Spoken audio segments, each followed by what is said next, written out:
dun, dun, dun, dun, dun, dun, dun, dun, dun. I'm dreaming of a white Christmas, just like my patient skin flakes. Bestie, hello. We are so festive. You are listening to your favorite caffeinated, medicated, and never hydrated Nurse John, and welcome back for another episode of your favorite podcast. I beg your pardon, Bestie. Are you loving my PJs right now? If you don't see it, if you're not looking at it right now, I am wearing the Grinch pajamas because you know it's the holiday season. Who's watching a bunch of these holiday cringy movies right now? I just saw this holiday movie of a sexy chiseled snowman that became a man. It was a lot to see. It was cringy. I don't know why they keep making this cringy Hallmark movie. It's not how it used to be before, you guys. It used to be like, it's not cringy, but like, you know, like you get giggly, you get inspired to be love again, to want to be cuddled, to want to be romance. But this cringy ones right now, they're just crazy. Anyways, you guys, I am so festive because, you know, I love this month. This is my favorite season of all. Even though I don't have snow in California, here in Los Angeles, I still feel the breeze because every single morning it's so cold here in Los Angeles. I just miss the winter wonderland back in Canada, but I don't want to go back there because my mom keeps sending me all the pictures and they are piled with a lot of snow and I'm not ready to go back. I want to choose to get snow. I don't want to be waking up with so much snow that I have to clean it. It's not jolly holly Christmas, okay? Before we continue, if you're listening right now, make sure that you follow us on Spotify and Apple Podcasts. Make sure that you share this episode. Make sure that you give us a 5-star review so that our podcast keeps continuing and other people can find out about it, and share it to your friends, family, colleagues. And another thing, if you guys are wondering what will help you stay alive and stay awake during this holiday season at work, it's my favorite energy drink called Rice Fuel. Let's open one together. Here you go. This is their newest flavor that is so festive too, cherry limeade. Let's try it for the first time. Ooh, baby, that is good. I love Rice Fuel so much because it doesn't have sugar, it's full of caffeine, and there's so many amazing flavors that you could pick. And honestly, this keeps you alive and awake and going for your next 8 to 12 hour shifts. Again, if you guys want to check them out, it's RYSEFUEL Rice Fuel.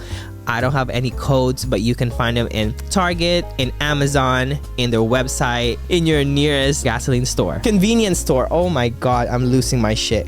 Yes, convenience store. You can find them. Rice Fuel. I love them so much. And also, Bestie, if you didn't know, last week I released my first ever skincare line, Philly Skin. That is right, F-I-L-I. And you wanna guess why it's called Philly? Because I'm Filipino. Period. And we released our first ever product, which is an under eye cream serum, because I told myself if I'm ever going to start and produce my first ever product for my skincare line, it's going to be an under eye cream serum. You know why? Because you see it on Nurse Pam, you see it in Nurse Marites, you see it in every single nurse in my skits. And also, under eye bags are my biggest insecurities when I was working full-time as a nurse. And even now, when you get super tired and you look in the mirror and you look dead outside, I think you could use some under eye cream. That's why you guys you should definitely go pre-order or get yourself some Philly under eye cream serum at www.phillyskin.com. That's FILISKIN.com. There's no code needed. All you have to do is add it to your cart, get it, and tag me and our Instagram at philly.skin. Make sure that you review it and tell me how it feels for you, because honestly, Bessie, this under eye cream, we've sat down so many days and months and the whole year for us to formulate this for sensitive skin, combination oily, dry skin. It is vegan. And again, if you want to try it, it's www.phillyskin.com. And lastly, before we head on, a week ago too, we released the leg 2 of the Short Staff Tour. That's right, Bessie. We released 80 new shows for the Short Staff Tour. That's right. We're going to Canada finally.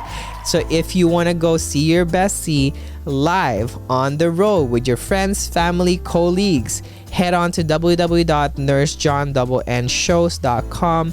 Get your tickets, your VIP, and come see your Bessie. I'm gonna make you laugh. I'm going to make sure that you forget all your problems just for the night, and I'm gonna make sure that you feel seen and you feel related to. Alright, for this episode of the I Beg Your Pardon podcast, I've asked on my socials people to send me stories of any experiences or stories they have working in their careers that made them believe in miracles. May you be a nurse, a healthcare worker, or a patient, or anything like that. And I got so much submission. So are you guys ready to believe in miracle during this holiday season? Let's go. Here is our first story. My story is, in 2019, I had a gastric pacemaker installed, but she put it below my belly button because my ribcage was too narrow. All through 2019, once a month, I went to appointments and complained it was literally shocking my hip bones when I was moving. Fast forward to COVID in 2020, and her office was deemed cosmetic and closed. Oh my god. So in March of 2020, I developed a small lump near an incision. My gastro doctor watched it through Zoom. In late July, I woke up in severe pain with my belly just oozing stuff. My husband rushed me to the hospital and they instantly rushed me to isolation, where I remained until December 22. When I was rushed to the hospital she worked out of. While I was in the first hospital, I had one doctor literally saving my life. She kept me alive. She had my husband and I get my affairs in order because I wasn't predicted to live. If it wasn't for her, I would have died. Let's debunk this whole thing. So first of all, how did you got a pacemaker? Maybe a fake doctor or something like that? How is that even legal? That's crazy. And I am so sorry that you had to go through that, and I couldn't imagine the pain, the suffering, the challenges that you and your husband had to go through. And I just want to reiterate how, like, because some people expect like nurses or doctors to know everything and that we can fix everything. We are not God. We can only do our best and try our best, but like there is a limit to it. Like we are also just human beings. And let's talk about the doctor who saved your life and who did not give up on you. There are people that are being empathetic, being compassionate, being caring. I have seen in my career doctors who are excellent and they do everything that they could for every single patient, and there are doctors too who just couldn't give a fuck. I'm so happy that you found a doctor who actually cares about you. So I'm so happy for you. I hope you're living your life right now. Next story. When I was a dialysis technician, I had only been in healthcare around a year. A 94-year-old patient coded. This was an outpatient setting. My first code ever. I didn't even let the nurses start CPR. I literally jumped onto the patient. I was the littlest, smallest, thinnest tech to be able to be in correct position for CPR. I felt her ribs crack. I kept going. EMS showed up and took over. The patient lived. This was my miracle. By the way, I was only 20 and I was hired on from being a cashier at Walmart. Definitely brought a new light to my eyes. Whew, that was crazy insane. I had my fair share of cold blue, and being in that position really is tragic. It's traumatizing to be in that kind of position. Whenever I go to my shifts, I always pray that I don't get a cold blue. But I salute you for being 20 and being someone who just came out from being a cashier at Walmart to be a lab technician, and knowing to jump in a situation like that and start CPR. That's a lot of courage. And during CPR, it is true that people's rib might crack, because that happens many times, and it usually happens to people that are older. And since we're talking about that now, I just want to talk about that. People don't understand sometimes is this is a very sensitive topic to talk about, but it's something that needs to be talked about, mostly for like family members or those people who don't understand, is that there are cases where, like, if your family member is really sick and the only reason why you want them to be full cold is because you want them to live, sometimes that's not the great choice. And going back to the story, I am so proud of you for bringing that patient back to life. It feels good too when you bring someone back to life. You're like, oh my god, I saved someone's life, you know. Next, I was working in the OR watching an organ donation harvest. I used to work in transplant. I prayed a prayer to God asking him to give us a sign that he's in the room with us. After they pulled the plug and all the meds off the patient waiting for them to naturally die, as soon as I said the prayer, I witnessed the patient's vital signs go from 30 dead to 117, 70 something. The O2 levels went from 20s into 90s, and the heart rate jumped from 80 BPM to held for 30 seconds until the patient's passed. I asked if this typically happens like a final breath kind of thing, and I was told it wasn't. That's insane. This topic is very religious, and for those people who are not religious, you don't have to believe in this kind of miracle. But for those people who are religious, including me, because I'm Catholic, I do believe that that was a miracle too. And I always told myself that too when my grandpa died. Like, I always just asked, I was like, please show me like a butterfly if grandpa's here with me, or like show me something like a sign. And God always shows me a sign. God always provides and tell me that he's around me and he's watching me and he's protecting me. And you know, I always prayed for my patients, but I just fully believe that whatever happens for a reason. And that happened for a reason because you asked for a sign, he gave you a sign, and that was a miracle. Even though that patient passed, that patient was meant to go at that very specific time. And I do believe that too. So that was really nice.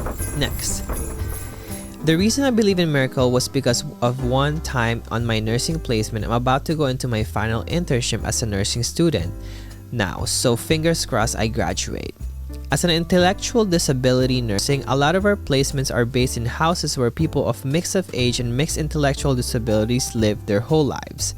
I was working in this one house of all women, who were from the age of 50 to 72. Throughout my 6 week of placement there, I was working very closely with the 72-year-old woman. I'll call her Mary. Mary recently got pneumonia and she was deteriorating quickly. I had never witnessed someone passing away before, so I was completely new to everything around this. Mary wasn't eating or drinking, so we had her on subcut fluids. Her oxygen saturation was also extreme low, so we had her on an oxygen tank as well. She had been like this for about 3 weeks in her bed, not able to move but still alive. On the second last day of my placement, the nurse told the staff that she wanted to ring the pastor to come down and say prayers with Mary, because she thought it would be better to say them to her when she's alive.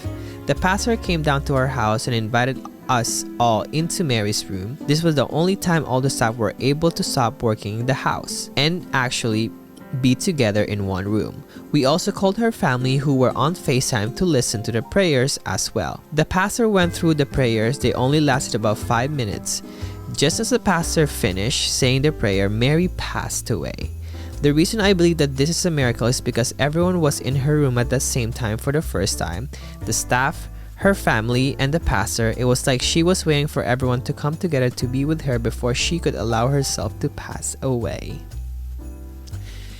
That is so sweet. And yes, that is indeed a miracle. And I have actually witnessed those kinds of like situation. A patient is suffering so much until they meet that one person that they want to meet, or they have that one goal that they want to attain, they would not give up. And it usually happens. And I remember this patient of mine who was dying of terminally ill cancer, and I remember like her sister was from another state or province, and it's taking her about like 6 hours to get to see her, and those 6 hours were so brutally crazy suffering for her, and it was hard to see her in that status, but she kept going. She waited and she waited until her sister comes in the room. She comes in, they had a little talk, and after that she passed away. It's just amazing how like our body, our mind can do that as long as we want to, as long as we put our mind into it. And that situation was amazing because she also probably needed that last prayer with her whole family being there and everyone being there present, and she was ready to go after that. That's amazing. I mean, like my grandpa didn't got that chance because, you know, my mom was working far, even though every single one of us was back in the Philippines except my mom. She didn't got that chance,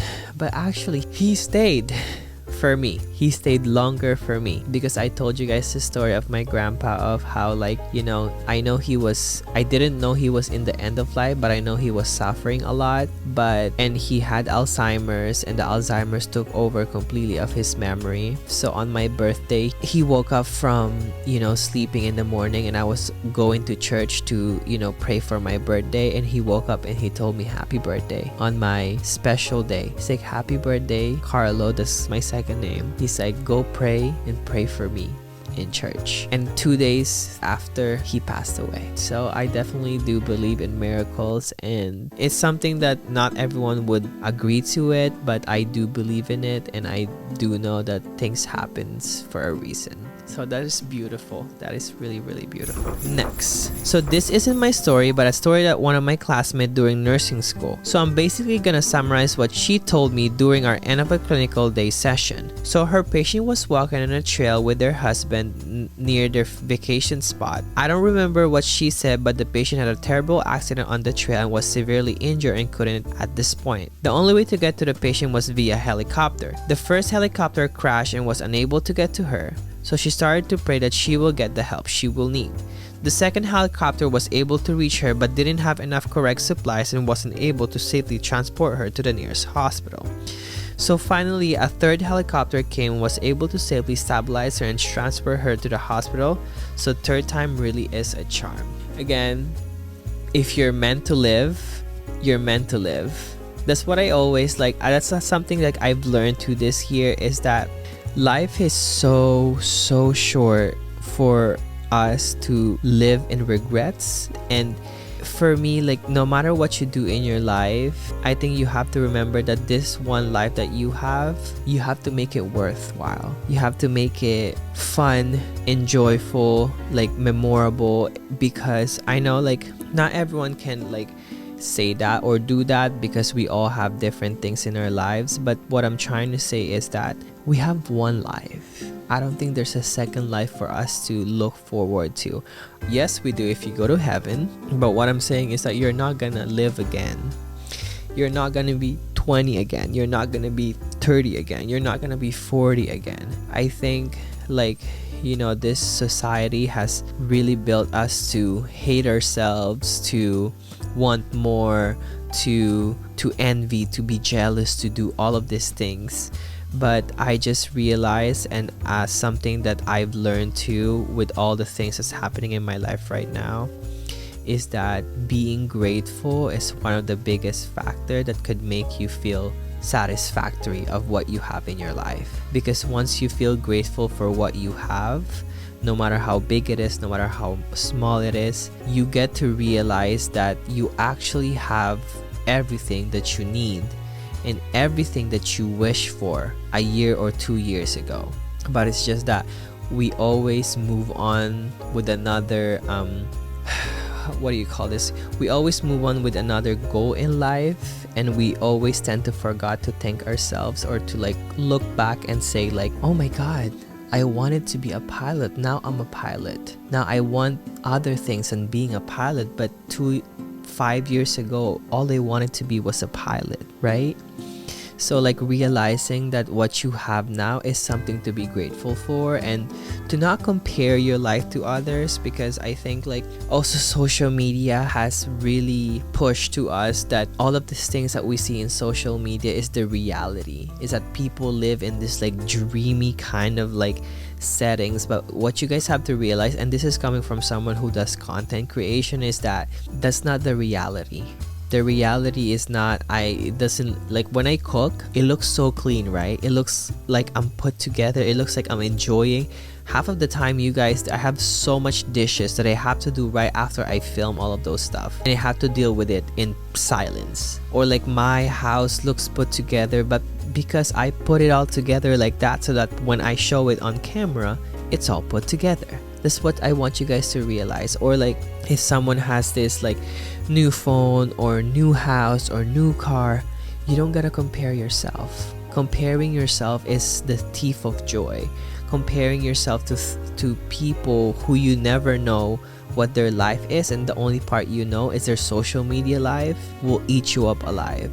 Because I can assure you one thing, that a lot of these people who looks like their life is put together are actually going through some hard shit in life, and you just don't know because all you see was the good stuff, the good things that they're doing, but never the hard stuff.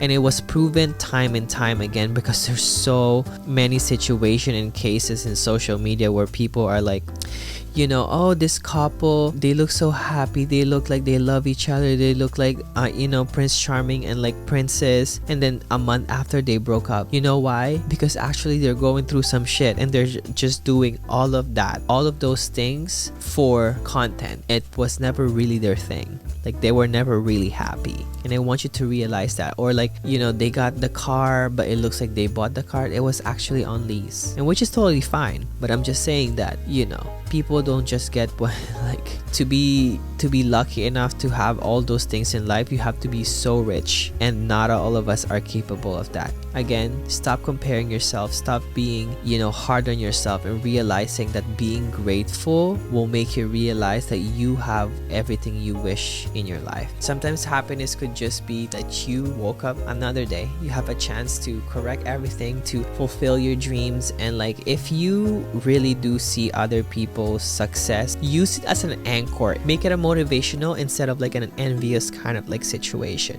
because that's what a lot of us do. I would not be fake here and say that sometimes I envy other people's life. I do, but then I had to ground myself and tell myself that, listen, you have a beautiful family who loves you, you have a job that's now making you happy, you're doing things in your life that's like satisfactory. That is something to be grateful for. Again, being a stand-up comedian was never in my bucket list, it was never a dream of mine, but I'm a stand-up comedian now, and I'm happy that I'm able to do this, and this is something to be grateful for, right?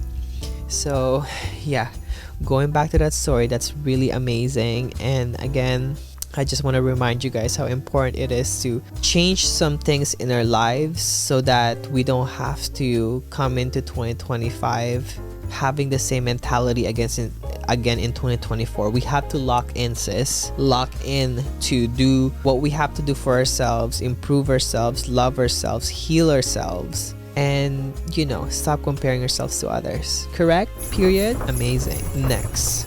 In the ER, we had a nurse that was driving with her husband and 1-year-old in the backseat. They were hit from behind. The husband was crushed. Oh my god. She had a minor abrasion. The baby was unharmed. This small sedan was mangled, but they came by EMS as a trauma alert since there was a death in their vehicle. This is a miracle, no doubt. Having worked in the ER for a very short period of time, like literally like 4 months, I have seen a few things and cases and situation, and car accidents are just so tough and so like heartbreaking, because first of all, like if one of the people dies, like it's just insane, because now like that mom and that baby had to live single. And I'm happy that the baby was unharmed and the mom just had a abrasion or a scratch or something, but the dad dying, like it must be really tough for all of them to be in that position. That's why safety is such a priority when driving, you guys. And I would not be hypocrite to say that I sometimes drive recklessly in a way, like I don't mindfully do my stops sometimes, and I sometimes speed a bit, but I'm learning. Okay, 2025, new year. Okay, and during those night shifts, when I was working night shifts, I would literally speed to get back home because I don't want to die. But to all my night shift nurses, I just want to tell you guys, like, if you have to stop on the side of the road to take a nap, do it. Please stop putting your hair on the window so that it pulls it, or like burning yourself so that you can stay alive. Sometimes, girlies, you just gotta stop by in a McDonald's, stay there for a while, take a nap, and wake up, because you don't want to get into an accident. You don't want to put other people's in the same situation, and you gotta be very careful. And for other people, please, I really recommend seatbelts on and making sure that the baby is strapped properly, because some of you guys, even though you have a car seat, you don't really use the car seat properly and strap the baby properly. Okay, this baby probably was unharmed because it was strapped properly and the car seat was working and how it should be. Okay, and I feel bad, and I'm praying for the family. I hope they're okay, mostly the mom and the baby now, and rest in peace to the dad. But that's really heartbreaking, and it is a miracle because, you know, the baby was unharmed. I think like the baby getting harmed was going to be more brutal than seeing like the adults gets harmed, because that's just a little poor thing, you know what I mean? Oh my god.